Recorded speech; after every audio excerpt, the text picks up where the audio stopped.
C'est l'imbécilité. Je rejette ce qu'elle dit, ça ne me donne pas le droit de dire Bachiba Rwandais Bengue, c'est-à-dire, on est chica quoi tout moi. Et l'imbécilité, c'est quoi? C'est d'utiliser toujours la même formule qui te fait échouer chaque fois.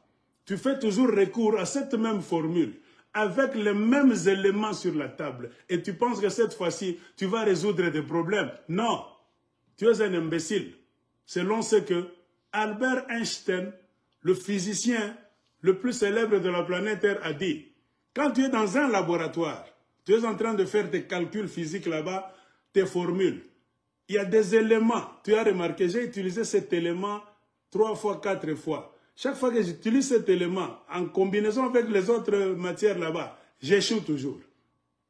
Ça ne produit pas l'effet escompté. Est-ce que tu seras toujours en train de forcer les mêmes éléments? Tu es malade. Il faut changer de stratégie, changer de style. Cherche d'autres éléments, cherche la combinaison d'autres éléments pour réussir.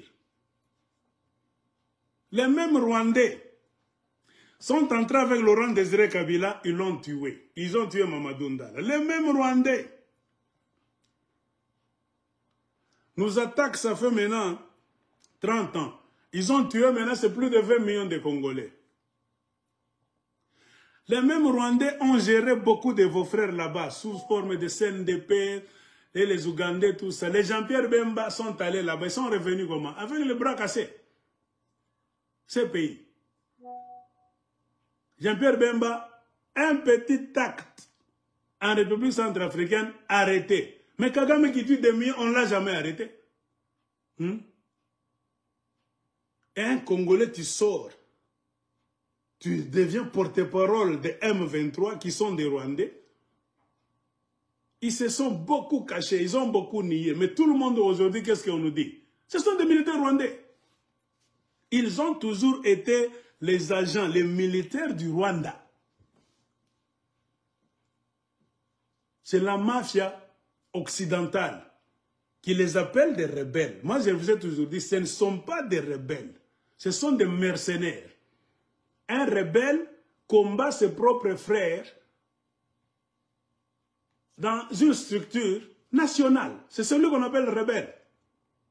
Kinshasa ne travaille pas bien. Démocratie, il refuse. Les élections, il refuse. Je peux prendre les armes. Selon l'article 64. Congolais, je prends les armes contre le régime de mes frères congolais.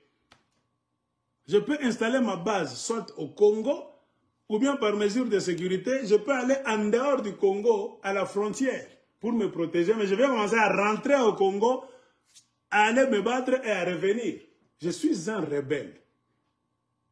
Savimbi était un rebelle parce que c'était un Angolais qui combattait l'Angola à ses propres frères. Point barre. Mais un homme étranger, d'un pays étranger, africain, je ne sais quoi, il va entrer dans un pays étranger qui n'est pas le sien pour combattre le régime qui est là. Ce n'est pas un rebelle.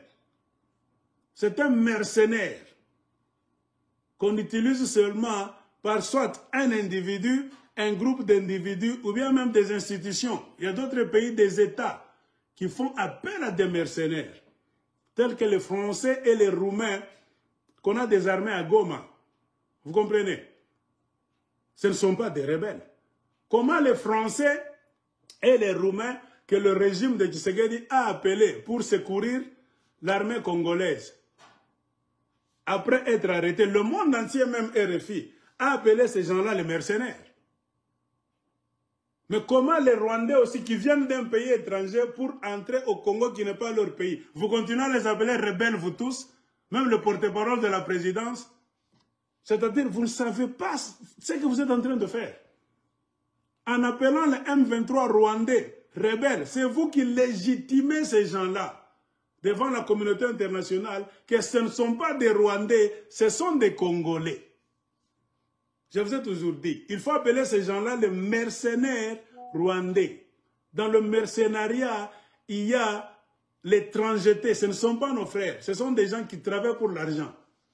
Un mercenaire peut aller n'importe où, pour besoin d'argent seulement. Mais un rebelle se cantonne à combattre ses propres frères, un régime avec qui il n'est pas d'accord. Point barre. C'est ça les mots politiques. On voit la carrure, la connaissance d'un homme politique par ses paroles. C'est pourquoi on te dit, il ne faut jamais dire n'importe quoi, même quand tu es à l'ONU là-bas. Non. Nous condamnons les attaques des rebelles du M23. Tu dis que ce sont les rebelles. Automatiquement, le monde entier, donc c'est un combat des Congolais entre eux. Comprenez pourquoi on vous dit toujours de déposer vos armes, de chercher une solution, de vous entendre, de finir la guerre pacifiquement. Pourquoi? Parce que dans votre même vocabulaire, vous acceptez que ces Rwandais-là sont des rebelles. Donc ce sont vos frères. Et Kagame saute sur l'occasion. Qu'est-ce que Kagame vous dit toujours? Ce sont les Congolais. Et Chilombo est allé même dire à Bruxelles et en Allemagne que ce sont les Congolais. Patrick Mouyaya les appelle les rebelles, chaque fois. On a affaire à des amateurs en politique. Je vous dis des choses, remarquez, prenez même les émissions, les vidéos, remarquez ce que les politiciens sont en train de faire. C'est un complot international. On vous colle des Rwandais sur le dos que ce sont vos frères. Comprenez pourquoi on ne dit jamais que les Rwandais sont en train de tuer le Congo, les Congolais, non. C'est l'armée congolaise. Ce sont les Congolais qui font des exactions, qui violent, qui font... Parce que vous tous, vous utilisez le mot rebelle. Kagame tue, mais on ne dira jamais que c'est le Rwanda qui vous tue. Parce que même les gens au pouvoir au Congo appellent ces M23 là-bas que ce sont les rebelles. Non, ce sont des mercenaires. Point barre.